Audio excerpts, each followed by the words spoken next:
大家好. So first I want to thank the organizers of this great event at Hult for very kindly inviting me to give a talk today. And I'm going to talk to you about the importance of study abroad in China, not only how it changed my life, but also how it's changing the lives of thousands of young Americans, and by extent people from other countries who come to China to study abroad and learn the culture and the language of this great country. And our story starts in 1972 with this historic meeting when Nixon came to China and visited with Chairman Mao, shook his hand, one of the most important handshakes in modern world history, I would argue. Now the question I have for you is, what if Nixon could speak a little Chinese? What would he have said to Mao? What would be the first words to come out of his lips? Any guesses? Well, let's just say he said this. How many of you can read this phrase? So what does it say? Long live Sino-American relations. 中美关系万岁. So if Nixon had just used those words, just imagine what a warm welcome Mao and the other Chinese leadership might have given him back in 1972. Now, 7 years later, Deng Xiaoping, the next great leader of China, repaid the favor and traveled to America to visit Jimmy Carter in the White House. So again, imagine if Jimmy Carter could speak Chinese. What would he have said to Deng Zhuxi? Well, maybe he would have said this: 美国欢迎中国的学生到美国来读书. To which Deng might have replied, 中国也欢迎美国学生去中国留学. So America welcomes Chinese students to come to the US and study. Oh, well, China also welcomes American students to study abroad in China. And this was just one of many agreements that the US and China made in these years, leading to the normalization of relations between the US and China. And this spurred on a whole new development in education, study abroad programs run by US institutes, started to come alive in China in the 1980s. Now, at the same time, the Chinese population was growing in the United States. So if we chart the growth of the Chinese population, it's quite small up until the 1970s, and then you start to see it take off. In 1980, it was still pretty small, but by 1990, it was well over the million mark.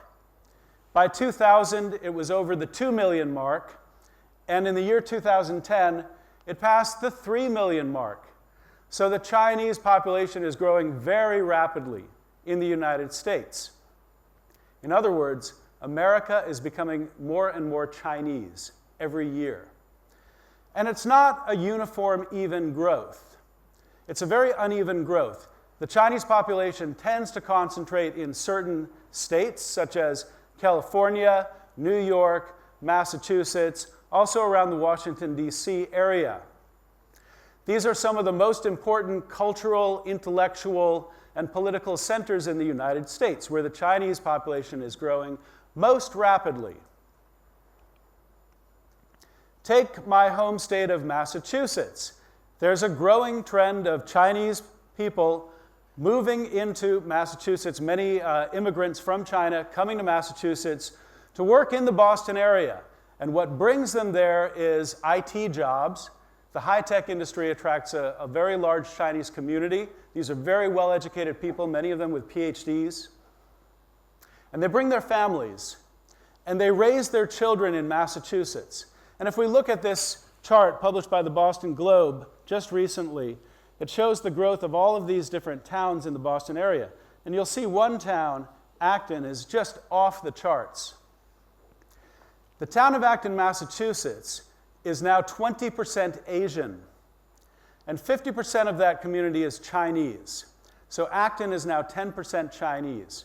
And what brings them to Acton, Massachusetts is affordable housing and one of the best public school systems in the Massachusetts area. And I should know because I grew up in Acton, and I was a product of that school system, and I'm very proud to say that. But at the time that I grew up in Acton, Massachusetts, the Chinese population was very small. Now, most of those students were at or near the top of their class, so I knew them pretty well. In fact, the valedictorian of my class of 1987 his name was Ken Chang, and he went on to MIT. So I noticed that Chinese people had a tremendous respect for knowledge and learning. And perhaps this is one of the things that drew me towards China. So I want to tell you about my own experience in becoming Chinese. The irony of this is that if I had stayed in my own hometown, China would have come to me. But instead, I went to China. So let me tell you about my own journey to becoming Chinese.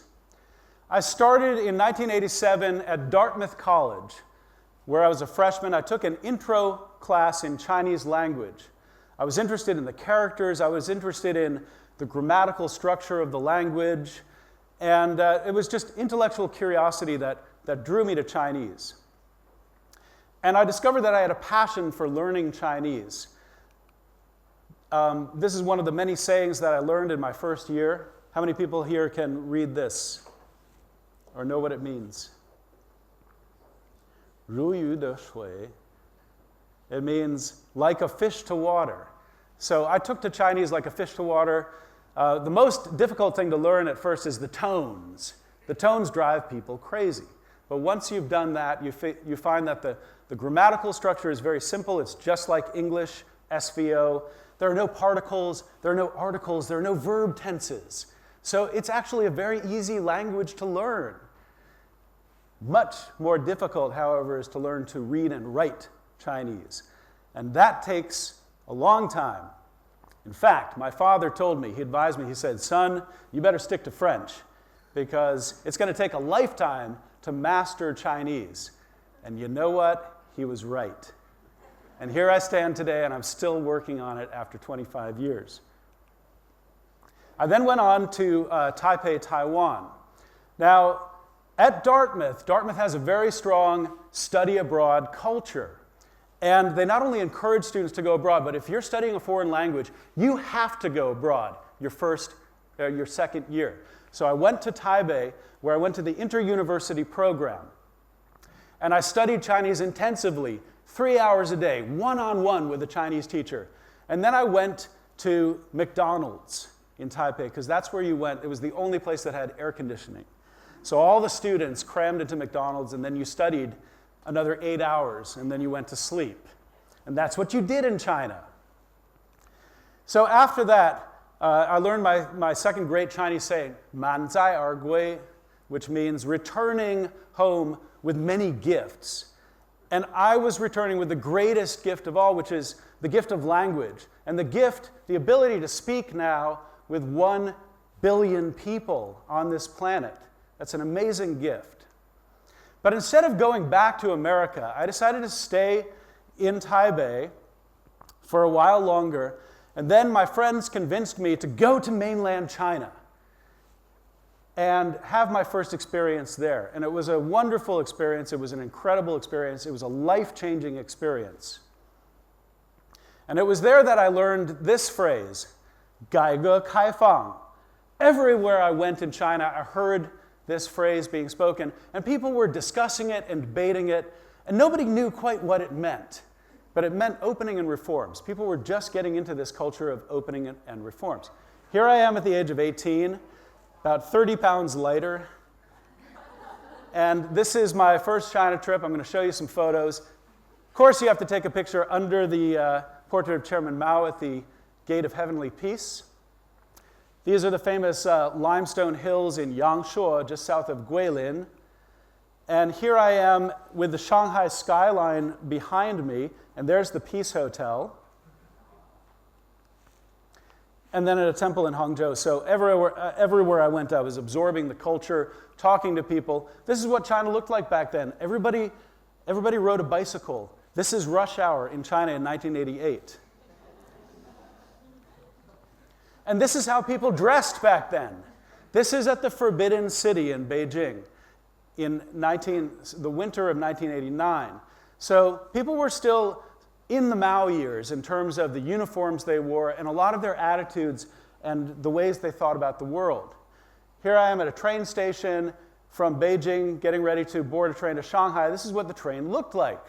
This is the hard seat. I didn't have enough money for a soft sleeper, so I took the hard seat everywhere I went, and it was hours upon hours of grueling sitting there with a big crowd of people. You were lucky to even get a seat. Now this is what it looks like today to travel from Beijing to Shanghai. This is the high-speed rail. This was taken just a few weeks ago. Now, back then it took 2 days to get from Beijing to Shanghai. Today it takes less than 5 hours of train travel. It's like going from Boston to Atlanta in 5 hours. This is what Nanjing Road looked like in 1988. And this is what it looks like today. So big changes going on in China over the past quarter century. Then I went to Nanjing, where I visited the Hopkins Nanjing Center at Nanjing University, and it was just opened. It's one of the leading centers for Americans to study abroad in China. That's what it looked like in 1988, and this is what it looks like today. Hundreds, thousands of young Americans have graduated from this graduate-level program with fluent spoken and written Chinese. This was the Nanjing Airport in 1989. I was brave enough to take this airplane to Wuhan. So today, if you went to the Nanjing Airport, it would look like that, and you'd be boarding a Boeing. Then I got on a boat, and I went from Wuhan, took a 5-day trip all the way up the Yangtze River. I was the only foreigner on board this boat of hundreds of Chinese people. We went to the Three Gorges. That's what it looked like back then.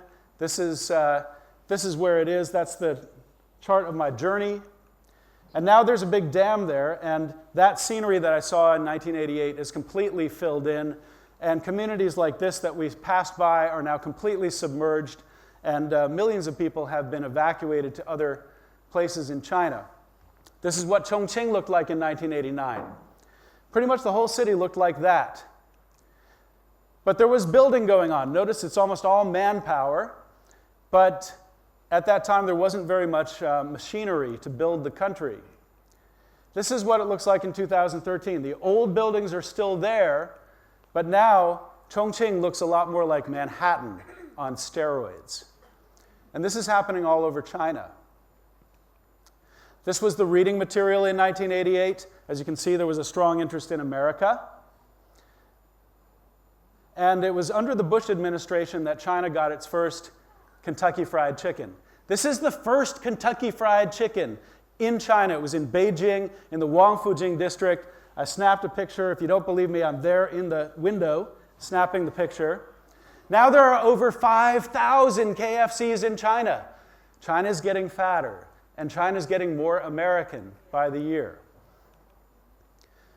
Now, I then took the academic route. I don't want to bore you with all this, but I did a degree in Asian Studies at Dartmouth. I went to Columbia for a master's. I went back to IUP for another year of grueling, intensive Chinese, 3 to 4 hours a day, not to mention several hours of study every day, learning thousands of characters until I had the vocabulary of an educated Chinese person, about 4,000 or 5,000 Chinese characters. And then I went on to do a PhD at Columbia. I took the academic route. Not everybody has to take this route. There are people who go into law, into business, and other areas, other professions, who also become Chinese, become fluent in Chinese language and culture. I then wrote a book based on my doctoral dissertation on China's jazz age called Shanghai's Dancing World. And for several years, I taught in a university in Sydney, Australia, University of New South Wales. Then in 2007, I had the opportunity to go and serve for my alma mater, Dartmouth College, to direct their foreign studies program in Beijing at Beijing Normal University. This program's been around since 1982, one of the oldest, most long-standing programs of study abroad in China.